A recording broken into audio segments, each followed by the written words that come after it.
Elle faisait partie de la carte postale de la cité du Ponant. À l'arrière du château de Brest, ces deux grues vont bientôt disparaître. À l'arrêt depuis plus de 15 ans, elles ont participé pendant 3 décennies à l'entretien de la première génération de sous-marins nucléaires SNLE. Des sous-marins au cœur de la dissuasion nucléaire française. Vous avez les deux grues portuaires qui ont servi pendant l'exploitation du bassin. Donc la petite grue, la grue 30 qui elle a été installée en 1974 et la grue 40 qui a été installée en 1983 qui ont servi pendant 30 ou 40 ans jusqu'à peu près au milieu des années 2000. La déconstruction de ces fameuses grues et des infrastructures qui recouvrent l'ancien bassin des sous-marins devrait coûter au total 4,6 millions d'euros et durer un peu plus de 18 mois. On a une grue qui fait 400 tonnes, l'autre qui fait 300 tonnes. Donc c'est quand même pas, on va dire, du matériel léger, hein, c'est quand même une importance. Et on allait chercher des pièces qui étaient situées pour certaines à plus de 70 mètres de haut.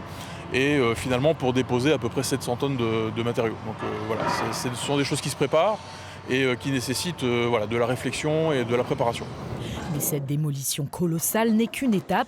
Depuis plusieurs années déjà, la base navale est l'objet de profonds chantiers de modernisation. Objectif, accueillir tous les nouveaux navires de la Marine nationale. Alors, les nouveaux bateaux de la Marine nationale sont plus gros, plus techniques, plus technologiques. Et donc on est obligé à quai, quand ils sont accueillis à la base navale, de mettre à quai tout un tas d'installations relativement sophistiqués pour pouvoir les soutenir quand ils sont à quai. Ils sont par exemple à quai protégés sur les aspects cyber, ce qui n'était pas le cas des bateaux précédents. De l'autre côté de la base navale, de nouveaux pontons ont ainsi déjà été construits. Un prochain sera bientôt lancé.